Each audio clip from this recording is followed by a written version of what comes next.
سلام علیکم به همه شما دوستان. امروز موضوع ما سبب روی آوردن من به استریت ورکاوت می باشد.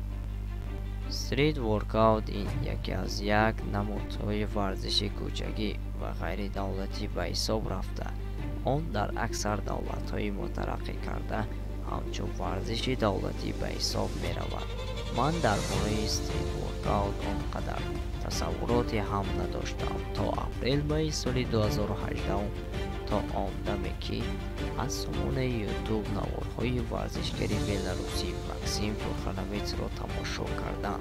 بعد از تماشای نواری مذکور من به خود گفتم من از این ورزشگر نه آنقدر فرق زیادی دارم. من میتوانم آن چیزی را که این ورزشگر تکرار کرد اجرا کرده و خواستم ریکورد آن را 2014 هم 21 مرتبه وی خودسیله را اجرا کرده بود از او گذرم و به تمرین های سخت و مشکل شروع کردم.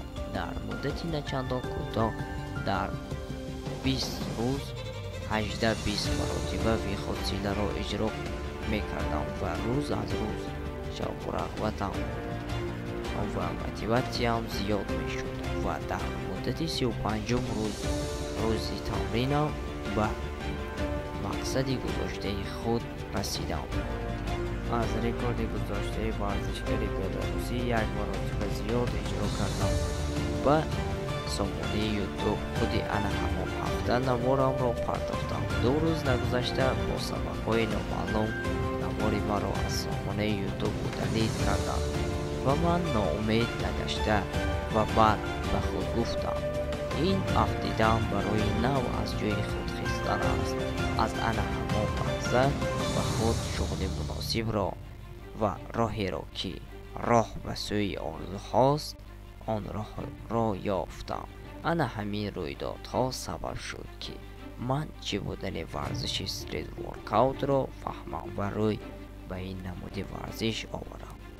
در نوارهای آینده درباره معنای ورکاوت و تاریخ پیدایش استریت ورکاوت و ورکاوت حرف خواهیم زد.